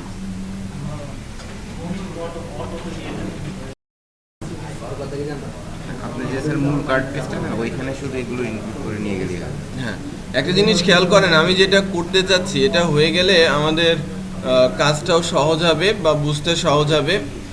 এটা করতে চাচ্ছি যে আমার কার্ডটা সবসময় থাকবে, যে কার্ডটা উপরে আছে, সাথে যখন আমার বিলিং ইনফরমেশনটা থাকবে তখন কিন্তু উপরে এই লগ ইন রেজিস্ট্রেশনটাও থাকবে। হ্যাঁ, ওটাও আছে। হ্যাঁ, আমি এই চারটা আলাদা এই যে করছি। রেজিস্ট্রেশন, এই যে এদিকে এই দুইটা আর হচ্ছে নিচে দুইটা, পেমেন্ট আর হচ্ছে শিপিং। এটাকে আলাদা করা হয়েছে। জি, এটা আলাদা, এটা আলাদা। আচ্ছা, আমি যেটা করব যে এই রেজিস্ট্রেশনটা আর একটু মানে এই বিলিং এই পোর্শনটা কোথায় আছে, লগ ইন আর রেজিস্ট্রেশনের এই পোর্শনটা কোথায় আছে? ওইটা স্যার মাস্টার ইয়ের মধ্যে আছে, কার্ডের সাথেই আছে। ওইটা কাট করে। শুধু এটা বাদ দিয়ে দিয়েছেন? হ্যাঁ, শুধু এটা আলাদা করা হয়েছে। এটা আলাদা করা হয়েছে। জি, আপনি কার্ড পেজ থেকে জাস্ট এইটুকুকে রিমুভ করে দেবো। এবং করে দেখেন, আমি যেটা করার চেষ্টা করছি, আমি যেটা করবো আলটিমেটলি, কিন্তু আনোয়ার ভাই, স্যারের তো এই পেজে করা হয় নাই, আমরা যে পেজে করছি সেগুলো তো আবার যোগ বিয়োগ গুণ ভাগ করা নাই। আপনি আচ্ছা ওইটা আমি অ্যাড করে নিচ্ছি। দেখেন, আমার টার্গেটটা হচ্ছে এরকম করা যে কার্টের পেজে লগ ইন থাকবে, সেখান থেকে লগ ইন করে নিতে পারবে যখন ইউজার আইডি পাসওয়ার্ড দিয়ে তার রেজিস্ট্রেশন করা থাকবে। আর রেজিস্ট্রেশন করতে আসলে রেজিস্ট্রেশনের ফর্মটাই আমি চেঞ্জ করে দিব, রেজিস্ট্রেশন ফর্মটার সঙ্গে অ্যাড করে দেবো বিলিং ইনফরমেশনগুলো। তার মানে আমি এখান থেকে নিব ডিসপ্লে নেম এবং ক্রিয়েট অ্যান অ্যাকাউন্ট, এই পোর্শনটা বাদ দিয়ে first name, last name, email address, password, confirm password, address, city, country, zip code, এই যে এখানে যেগুলো আছে, ঠিক আছে, city, country, phone number, mobile number, zip code. তাহলে আমার বিলিং ইনফরমেশন কিন্তু লাগছে না, হয়ে যাবে। তারপরে যখন রেজিস্ট্রেশন কমপ্লিট হবে তার সামনে চলে আসবে অ্যাকচুয়ালি শিপিং ইনফরমেশনের ফর্মটা, তো যেটা আলাদা করে কাটা আছে, বুঝতে পেরেছি? আলাদা করে কিন্তু এখানে কাটাই আছে। তো ওই পার্টটুকু আমাদের সারতে হবে। যখন শিপিং ইনফরমেশন দিব তখন আসবে অ্যাকচুয়ালি পেমেন্ট, হ্যাঁ, shipping information and payment method. তারপরে ওই পেজেই ফাইনালি আমাদের এই ক্যালকুলেশনটা হবে এবং কনফার্ম পারচেসটা চলে যাবে। তার মানে আমাদের অর্ডার সেভ করার আগে কাস্টমার রেজিস্ট্রেশন হবে বা কাস্টমার টেবিলে ডাটা যাবে এবং শিপিং টেবিলে ডাটা যাবে এবং সেই ইনফরমেশনগুলো সেশনে থাকবে। যখন আমরা অর্ডার টেবিলে ডাটা ইনসার্ট করব তখন shipping information, payment information, customer information এর আইডিগুলো সহ অর্ডার টেবিলে ডাটা ইনসার্ট হবে। ঠিক আছে? সো ইন দ্যাট কেস এখানে আমাদের রেজিস্ট্রেশনের জন্য আমি ওই পেজগুলো ইউজ করব। আমি এই বিলিং থেকে শুরু করে বিলিং টু শিপিং ইনফরমেশন এখান থেকে শুরু করে একদম নিচ পর্যন্ত যা আছে সব রিমুভ করে দিচ্ছি। এই পেজে আপাতত কনফার্ম পারচেসের উপর পর্যন্ত সব রিমুভ করে দিচ্ছি। আমার কার্ট পেজে নিচের অংশটুকু তো কোন অংশটুকু? Billing to shipping information. নিচে যেটা স্যার যে কনফার্ম পার্সেন্টের নিচে যে অংশটা কনফার্ম পারচেসের নিচের নিচের অংশটুকু কাটেন নাই। আচ্ছা ঠিক আছে, ওটা একটু আলাদা করে কেটে নিয়ে নেবেন। হ্যাঁ,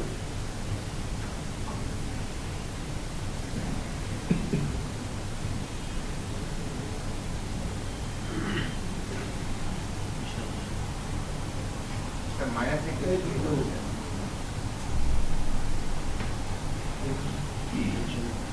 দেখে একদম শেষ পর্যন্ত নাকি?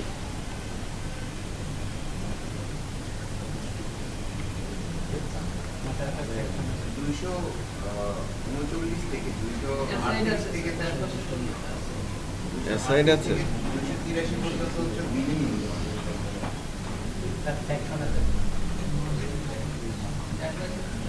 রাইট অ্যাসাইড চলে গেছে না?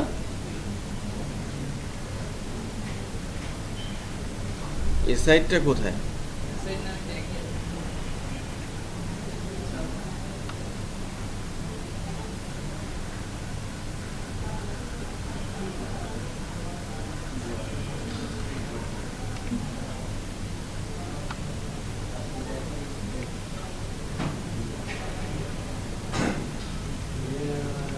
শিপমেন্ট ইনফরমেশন যেটা এটা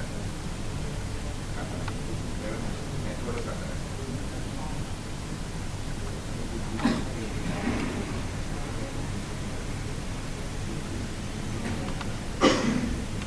রিমোট সার্ভিসও কাটা আচ্ছা, ওটা আমরা ইউজ করবো, এটা কাটা আছে। গুড। এরপর ওটাও মাইনাস করে ওটা রিমোট সার্ভিস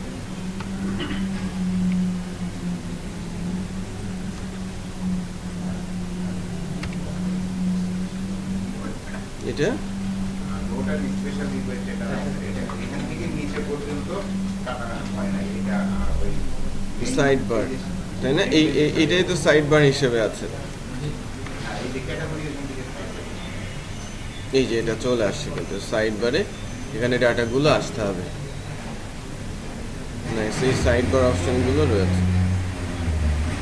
আচ্ছা, এখানে আমাদের ফর্ম এলিমেন্টগুলো, এই যে display name, create an account, এগুলো বাদ দিয়ে দিতে হবে। Display name, create an account, এটা আমরা রিমুভ করে দিচ্ছি।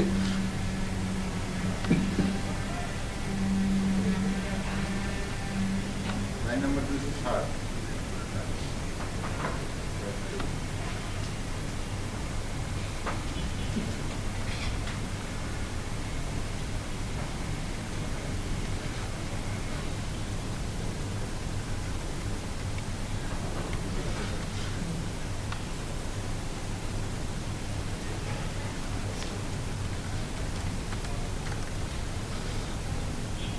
First name, first name,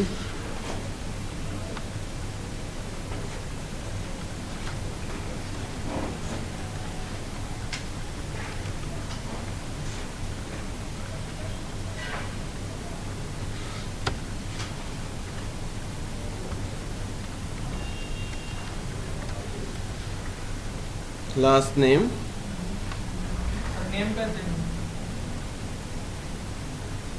hmm? হ্যাঁ, ওই name টা। last name, email, email address,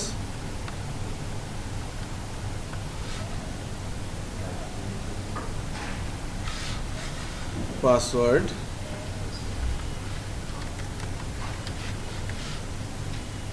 confirm password, return name দেওয়া দরকার নেই।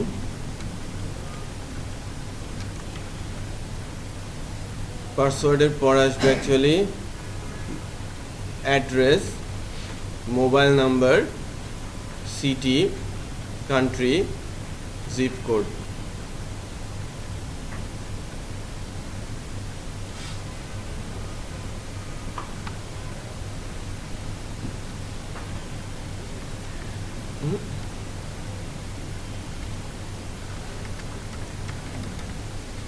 Address,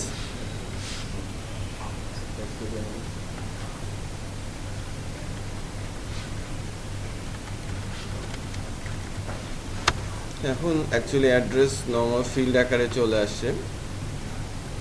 address,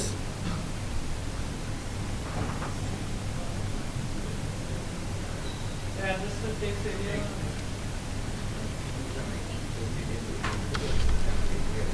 mobile,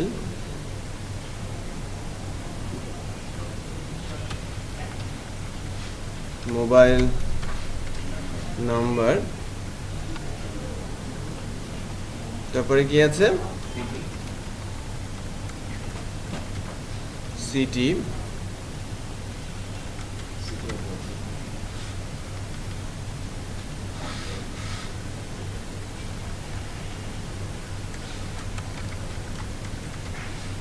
country,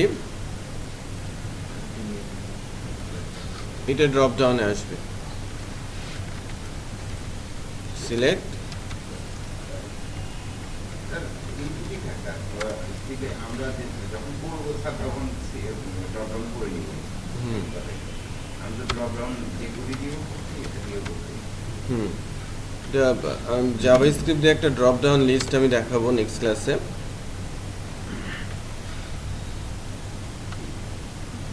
select country, তো একটা বিষয় আছে, নেক্সট ক্লাস মঙ্গলবার, রাইট? ওই ক্লাসে আমি নাও আসতে পারি। ক্লাস চলবে, ওই ক্লাসে যেটা আলোচনা হবে পরবর্তীতে আবার আমি রিপিটও করব, বাট ক্লাস কন্টিনিউ হবে। কাস্টমার ডেটাবেজে সেভ হবে এবং শিপিং ফর্মটা আসবে, শিপিং সেভ হবে, পেমেন্ট ফর্মটা আসবে। এই কাজ যেন হয়ে যায়। অর্ডার সেভ করার কাজটা আমি পরবর্তী ক্লাসে এসে করাবো। ওদিন আমার বাসা চেঞ্জ আছে, ঠিক আছে? সো প্রয়োজন হলে ডাকবো, নাম্বার আছে, ঠিক আছে? ঠিক আছে, সেটাই।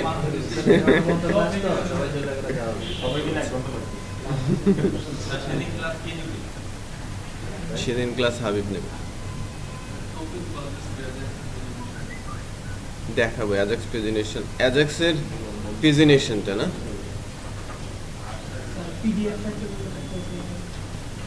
PDF creation. পিডিএফ ক্রিয়েশনটা জাস্ট একটা ফাংশন লাইব্রেরি অ্যাড করে দেখা।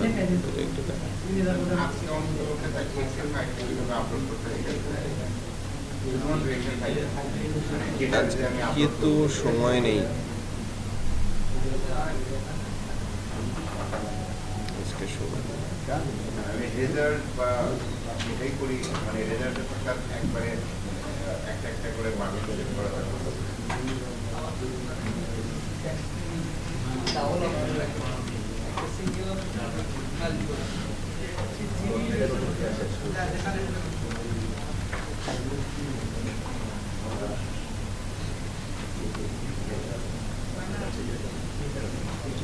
আচ্ছা, আমাদের ফর্মটা রেডি হয়েছে।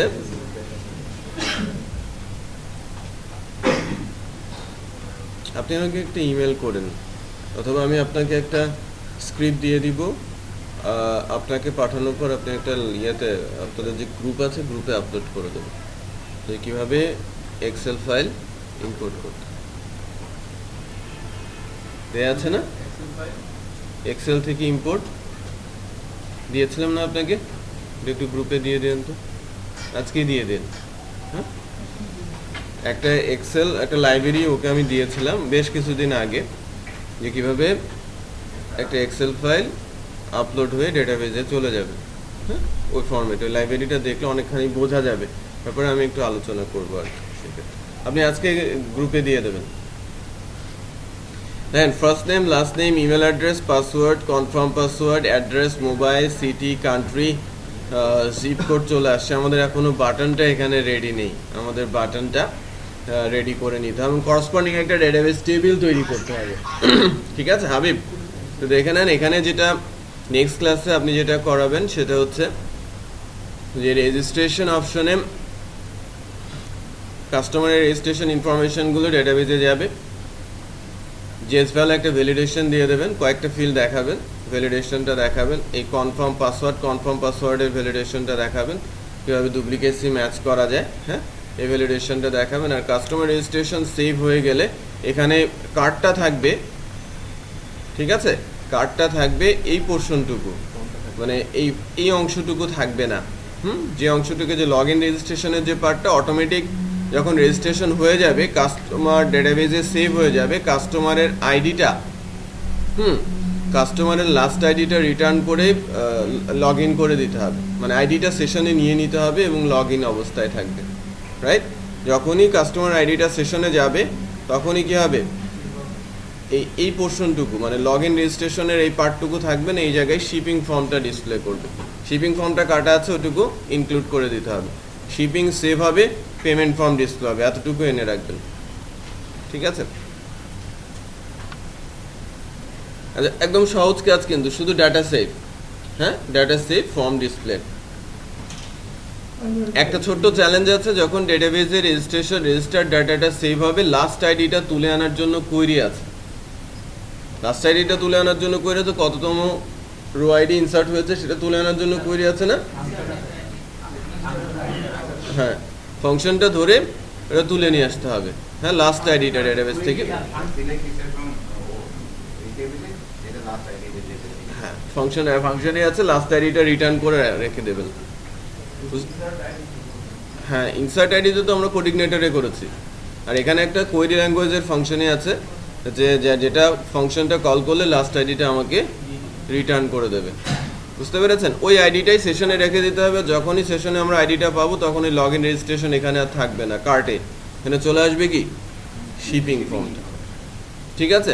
আর শিপিং ফর্মটা যখন সেভ হয়ে যাবে, শিপিং আইডিটা সেশনে চলে যাবে, তখন কি হবে, পেমেন্ট ফর্মটা চলে আসবে। তার মানে আমার সেশনে যখন কাস্টমার আইডি এবং শিপিং আইডি আছে তখন শিপিং ফর্ম আর কাস্টমার ফর্ম ডিসপ্লে করবে না, ডিসপ্লে করবে কি পেমেন্ট ফর্ম, পেমেন্ট মেথডটা ওখানে ডিসপ্লে করবে। ওকে, ঠিক আছে? আমাদের একটা টেবিল তৈরি করে নিতে, আমি কিন্তু এখানে কাস্টমার টেবিল এখনো তৈরি করি নাই, ফর্ম দেখে কাস্টমার টেবিলটা তৈরি করে নিতে হবে। সো বাইরে স্টুডেন্টরা এসে বসে আছে, আমাদের ল্যাব ছেড়ে দিতে হবে।